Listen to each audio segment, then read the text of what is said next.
Hi there Libra, thank you for joining me for your monthly forecast for October. It is going to be a month with a major emphasis on your sign, and there can be some fantastic opportunities for growth, for progression and for supercharging your efforts. But it's not going to be a month without some complications, although they can be quite fascinating ones. The month begins with a tremendous link between Mars and the Sun in your sign. Now, if we think the Sun is at the heart of everything, and Mars is about our individuality, and that's in the part of your scope to do with your personal expression, I think the chances are you're going to have a lot of energy this month, physically and mentally, and a desire to have your voice heard. But also, Mars is forging a fantastic alliance with Jupiter. And Jupiter is in the part of your horoscope now, which is to do with friendship and long-term goals.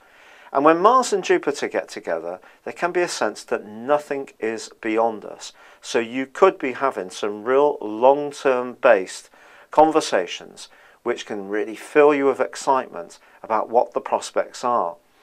Now, obviously, some of these may not be about what you want to achieve in the here and now. There may be some things that are important immediately, and those plans can be supercharged by extra vitality as well.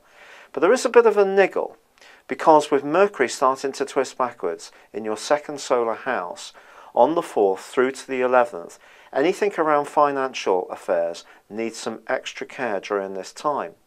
And then Mercury rewinds back into your sign from the 12th. And of course, when Mercury goes backwards, the things that we want to achieve tend to kind of hit obstacles that we hadn't anticipated. So even though the long-term plans may be there and you can have tremendous energy to push them forwards, immediately you may find that there are some things that you're going to have to rethink. And it's possible, therefore, that one plan could stall. But if this does happen, try not to get exasperated. Try to be philosophical about it, because there's so much going on at so many different levels for you.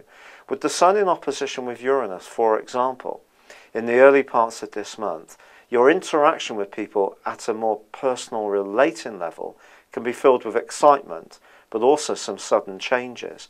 This could see you moving away from a relationship which doesn't really meet all your needs, or connecting with someone very quickly.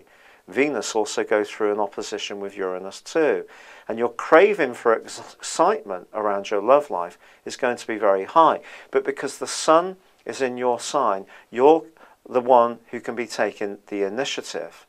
But you also have to be conscious that because there is a lunar eclipse which occurs on the 8th, which itself combines with Uranus, that there could be an air of unpredictability around your love life generally, right through the next 6 months. So you can't necessarily take things too much for granted.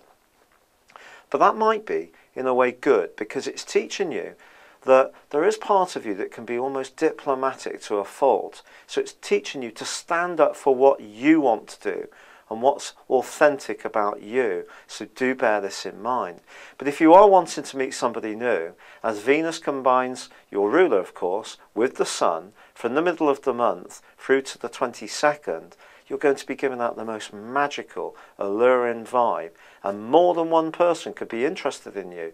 And that could be why there's going to be this unsettledness. So there could be switchbacks. It won't be dull, that's for sure. But then on the 23rd, the Sun moves into the part of your scope that's to do with your values, followed by Venus on the 24th. This is great news. Expect to see an almost immediate improvement in your financial affairs. But there is also a solar eclipse on that day, a solar eclipse which combines with Saturn. And Saturn, of course, has been making your financial picture really quite tough going at times during the last 2 years, when you've really had to become much more conscious of the side of yourself that can be free spending, a love of luxury. All these things have had to be balanced against your income. Now, if you had income, well, perhaps it's not been so much of a problem for you personally. But if you have found that things have been tight, this Saturn-influenced solar eclipse reminds you that you must keep the discipline going, even if you do have an immediate windfall. So don't spend it too quickly if that's the case. but your sex appeal will rocket in the last 10 days of this month. And whatever happens around your relationship sector in October, Libra, I do feel that you're going to be the one who's mesmerising people, and you're going to have much more choices and ultimately a lot more control than you might think. It's been a real pleasure being with you. Thank you for joining me. Good luck and goodbye for now.